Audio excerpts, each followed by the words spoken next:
A rescue helicopter has fallen into the river in Lego City. Hey! Build a man and off to the rescue. Prepare the lifeline and make the rescue. The new emergency collection from Lego City.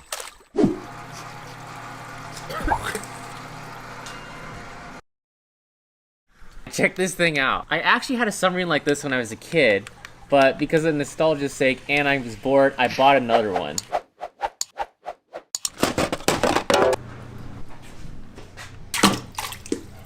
This video is sponsored by ExpressVPN. So the sink is actually really small, but we got a really big fish tank. Huge thanks to ExpressVPN for making it possible for us to get such a large fish tank for this video. Thanks, ExpressVPN. So you may have heard of a VPN, but you might not know how it works. How they work is actually pretty cool. When you're on your computer, you're going to be sending packets of information to the website you're trying to access. So let's imagine that this submarine is your data. These packets are going to have your passwords, emails, pictures, pretty much anything you're searching for or accessing on the internet. What you might be thinking is, I don't care, I'm sending it. Well, the problem is, while they're being sent, pretty much everyone can look at what you're sending. The government, internet service providers, even hackers, which we do not like. So your data is accessible to all these people until they get to the website you're accessing's server. But what we have now is ExpressVPN. What ExpressVPN is going to do for you is when you send out your packet, bam, it's encrypted. Now this encrypted information, people can see it, but they don't know what it is. This data will travel through the internet encrypted until it reaches the website server that you're accessing. It gets de-encrypted by ExpressVPN. Even ExpressVPN can't see what you're sending. I use ExpressVPN when I'm traveling, especially when I'm on public Wi-Fi when looking at my bank accounts, my YouTube accounts, and any other personal information. It's the best because it's the easiest to use, they have the fastest servers, and they have 24/7 support. And all your information stays safe from prying eyes or anyone you don't want to access information. Find out how you can get 3 months free by going to expressvpn.com/PeterStreepel.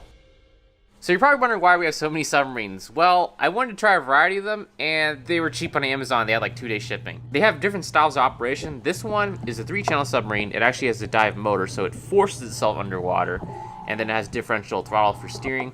Also, some of these are an experiment to see how I'm going to build my micro submarine. This one is a 3-channel submarine as well, except this one has a piston inside of it, so it adjusts its buoyancy by compressing air and then uncompressing air to get the sub to go up and down, which is actually really cool because this is close to a real submarine. And this piece of crap is a 2-channel submarine. This, unfortunately, is what we're going to be building because the IR receivers I'm planning to use, if they work correctly, are going to be the simplest and smallest operation here. So this one works by actually angling the motors down, so it wants to float all the time. When you give it gas, it pulls itself underwater, and when you let go, it comes up, and you just do this cycle over and over and over to keep it underwater. So it's not very elegant looking, but it is technically a submarine. But we are actually going to make a submarine even smaller. I'm going to try to make the world's smallest RC submarine. This is an infrared helicopter. It's $5.99. We're going to try to make this a submarine. Alright, now that it flies, I'm going to coat the flight controller in epoxy because I would normally use Corrosion X, but I don't want to kill my fish or damage my fish tank ecosystem. And then we're going to put it in the water and see if this thing actually works underwater. So it looks like it's working. It's coated in epoxy. Here comes the test.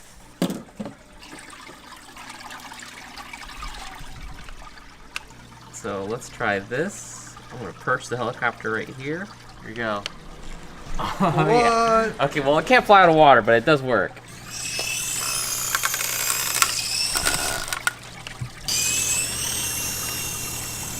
Okay, we did get out. That is cool.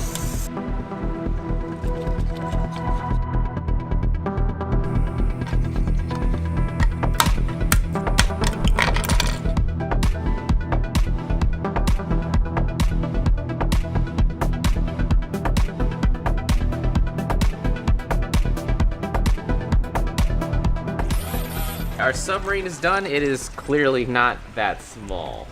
But I am just going to test the IR capabilities of this $5.99 helicopter parts into a mini sub. It's actually 3 channels too, so it's similar to this, but the weird thing about it though is when I advance the throttle, then I have control of pitch, which is this little rear rotor here. So hopefully advancing throttles gets the sub moving, and then controlling pitch here dives the submarine and, you know, makes it come up and all that. Because this is dynamically diving, it's not statically diving. So I need to shake a little bit of the air out. The canopy has a little bit of air inside of it. It needs a little bit of foam to keep it afloat. All right. Okay, well that works. That answers that question. Yes, it works really okay. Steering kind of sucks, but that's kind of expected. You don't have reverse. I don't have reverse, so I have to wait for it to just kind of float around, and I can steer some. Wow, that works really good. Alright, here's going up. So it does go up, but it needs a little more room. This is actually a little bit too small to play with something like this, but I'm just testing the IR capabilities of using these things underwater. I'm sure it would have worked just fine, but I just wanted to play around and make a submarine.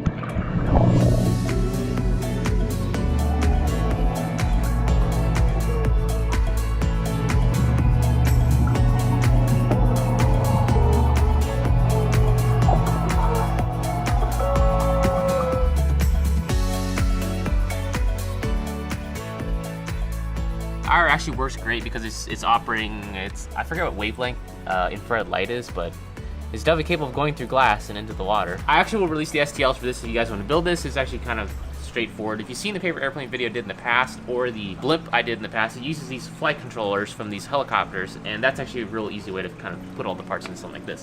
So you want to do that, we're going to do that, but we need to build the small submarine now, so we're going to do that.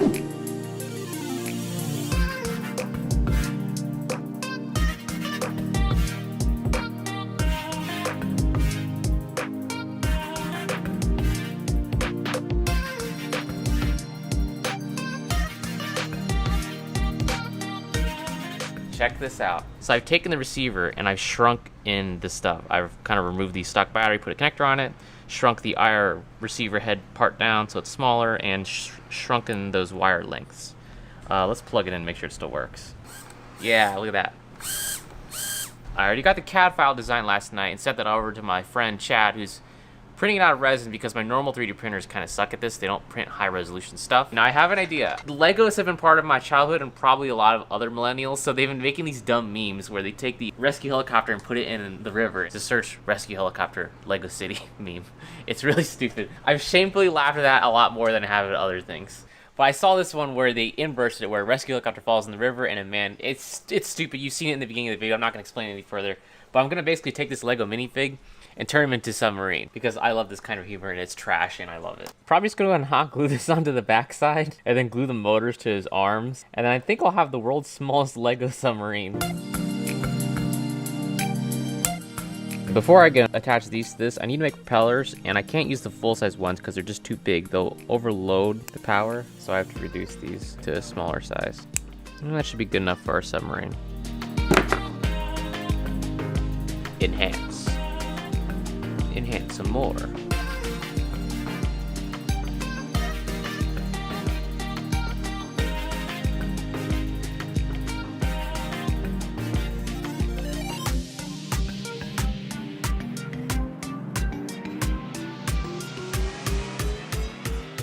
We need to see if he floats first. Yes, he sinks. That's not gonna work in my favor. So I'm gonna have to add some flotation to him. Ah, it's still too heavy. Let me try something. Where's the, give me the controller. Try. Oh my god, he's a good chip. That's so cool. Oh, okay, hang on, we gotta do this, we gotta do this. The Lego minifig is now a submarine. Quick, throw him in the river. It's like a dip bag, alright.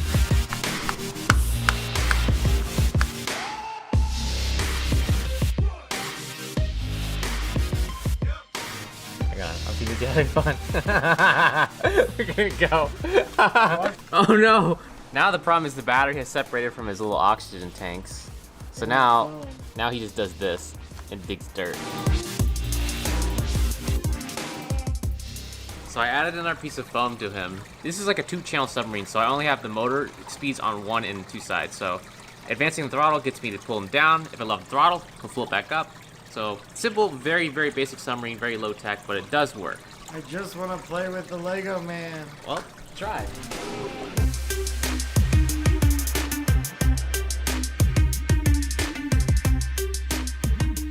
There's one slight issue. He keeps spinning around in circles. That's because he's hydrodynamically unstable. So that basically means when I advance the throttle, the center of gravity is too far forward from the center of pressure of this vessel.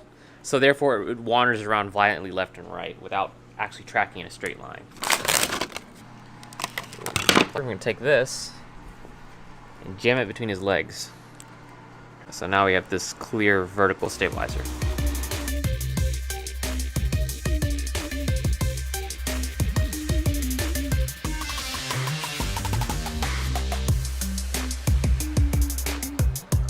Get out of the way. After the submarine.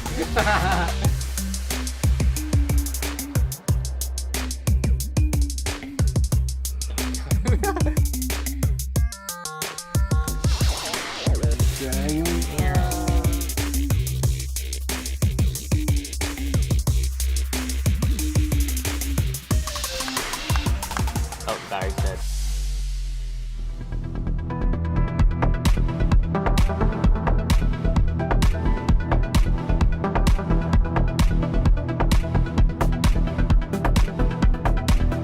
On to phase 3.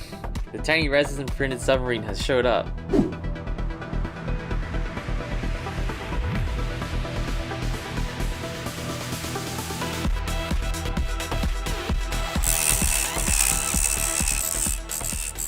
I got done painting it. I detailed a little bit. Unfortunately, I didn't check the motor diameter, but I think this resin might shrink a little, or I don't know, maybe my tolerances were a little off. But either way, the motors broke. They definitely are supposed to fit in this housing, if you can see like this, but I definitely had to drill them out with a drill bit, and they broke. This stuff is extremely fragile too, this resin. It's nowhere near as durable as PLA.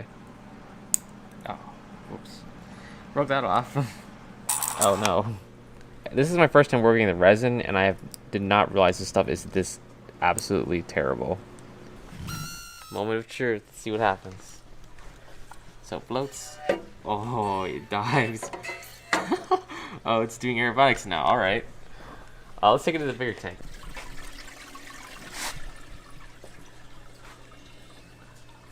All right. Well, I'm not sure if we're getting any research done in this submersible anytime soon.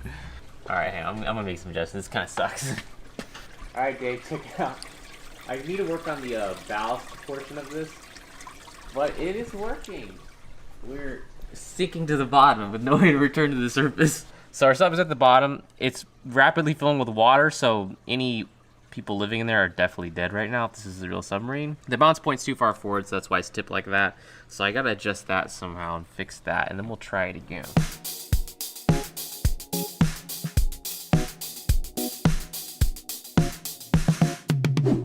Okay, that's so much better.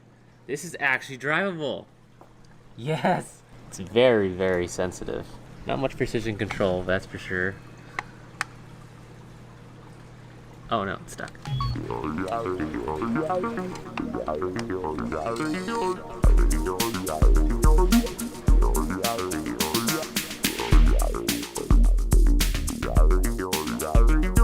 Okay, I made one quick mod to it. I add this kind of like stabilizer, or like almost like a fin on a fish, really, because it had really big problems tracking a straight line. So hopefully this kind of improves that.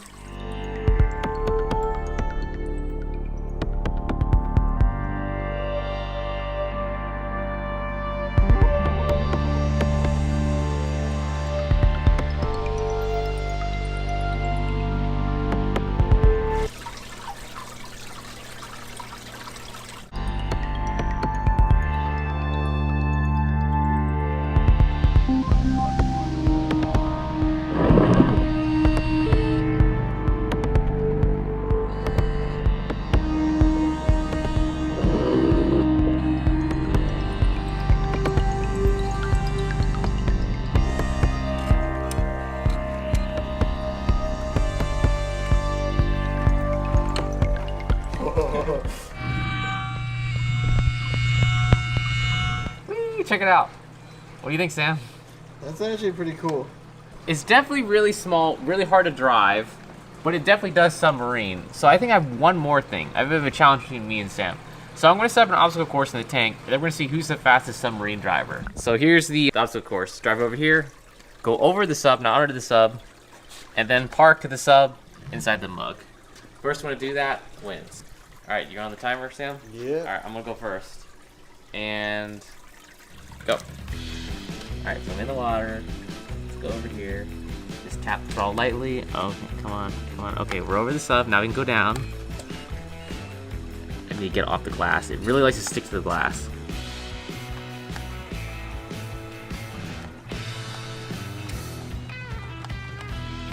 Come on. We're getting there eventually.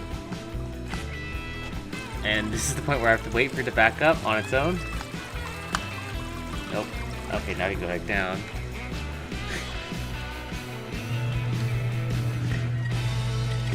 Does that count? Damn it, I gotta park it in the cup. Hang on. There will be no battery left for me.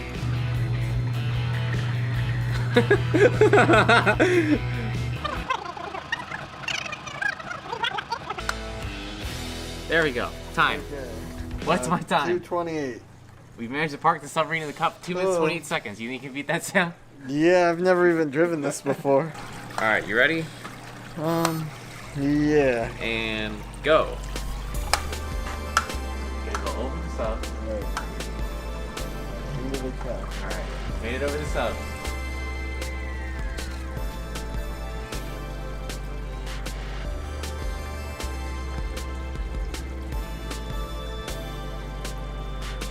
"32 seconds. Ah. Alright, well, Sam is a superior sub driver. That's pretty good. And I've never even used it. I only won because I work at Subway. This is YouTube's smallest submarine I've ever seen. IR control is definitely iffy in the water. I might try this again if I can get a nice 27 megahertz setup for underwater usage. Because that was pretty awesome. It definitely works. It's a crappy 2-channel dynamic diving submarine. And make sure you check out the link in the description because hackers are always trying to steal your information. Let me know what other dumb suggestions you've got. I don't know if anyone suggested the micro sub, but that's definitely pretty small and that's pretty cool.